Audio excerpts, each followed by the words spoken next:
حضرت خدیجہ رضی اللہ تعالیٰ عنہا ایک بہت مالدار عورت تھیں اور بڑے بڑے دولت مند لوگ ان سے شادی کے خواہش مند تھے، مگر انہوں نے انکار کر دیا تھا۔ لیکن اب انہوں نے خود ہی حضور صلی اللہ علیہ وآلہ وسلم کے لیے اپنے آپ کو نکاح کے واسطے پیش کر دیا، حالانکہ آن حضرت کے پاس مال و دولت بالکل نہیں تھا۔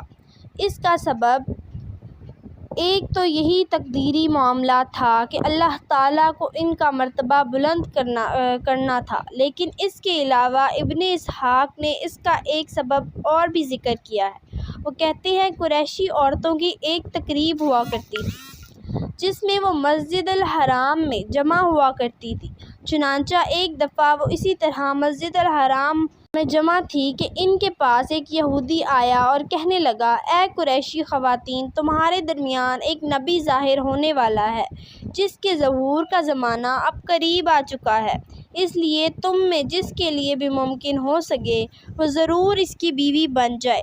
عورتوں کو اس کی اس بات پر بہت غصہ آیا اور وہ اس کو برا بھلا کہتی ہوئی اس پر پتھر مارنے لگی، مگر حضرت خدیجہ اس کی بات سن کر سوچ میں پڑ گئیں اور یہ بات ان کے دل میں بیٹھ گئی۔ چنانچہ اس کے بعد جب انہوں نے حضرت صلی اللہ علیہ وآلہ وسلم کو شاق سفر پر بھیجا اور میسرہ نے ان کو آپ صلی اللہ علیہ وآلہ وسلم کی وہ نشانیاں جتلائی جو اس نے دیکھی تھی، اور خود حضرت خدیجہ نے بھی آپ کی حیرت انگیز نشانیاں دیکھیں کہ آپ صلی اللہ علیہ وآلہ وسلم پر فرشتے سایہ کیے ہوئے تھے، تو ان کو یہودی کی بات یاد آ گئی۔ ادھر انہیں اپنے چچا زاد بھائی ورقہ بن نوفل کی بات بھی یاد آئی جو انہوں نے حضرت خدیجہ سے آن حضرت صلی اللہ علیہ وآلہ وسلم کی نشانیاں سن رکھی تھی۔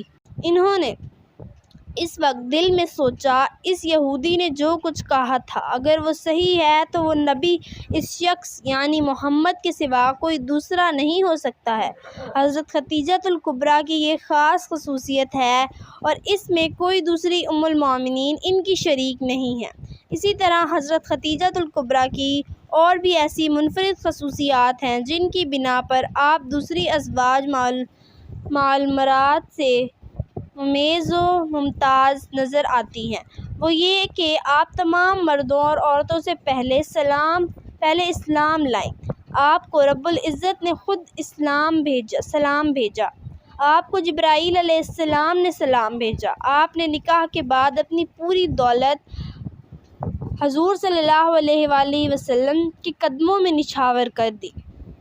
آپ کی زندگی میں حضور نے دوسری شادی نہیں کی۔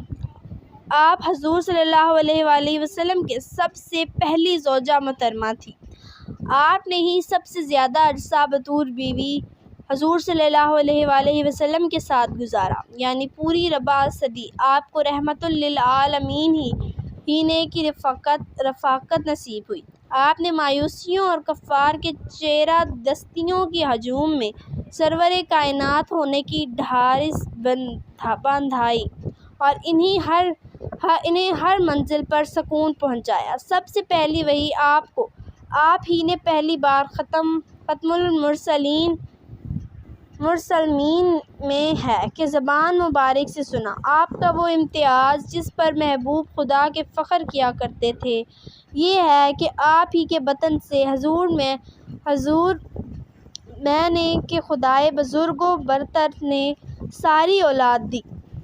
اگرچہ حضرت خدیجۃ الکبریٰ ہی بطن سے حضور صلی اللہ علیہ وآلہ وسلم کی تمام اولاد ہوئی، مگر سرور کائنات کے حبالہ عقد میں آنے سے قبل حضرت خدیجۃ الکبریٰ کے جو 2 نکاح ہو چکے تھے ان میں سے بھی اولاد ہوئی تھی، اور قابل ذکر امر یہ ہے کہ حضرت خدیجۃ الکبریٰ کی پہلی تمام اولاد بھی مشرف بے اسلام ہوئی۔ تحقیق بن عائد مخزومی سے ایک لڑکی پیدا ہوئی جس کا نام ہند تھا، وہ اسلام لائی۔ اسی طرح ابو ہالہ تمیمی سے دو لڑکے پیدا ہوئے، ان میں ایک کا نام حارث اور دوسرے کا نام ہند تھا۔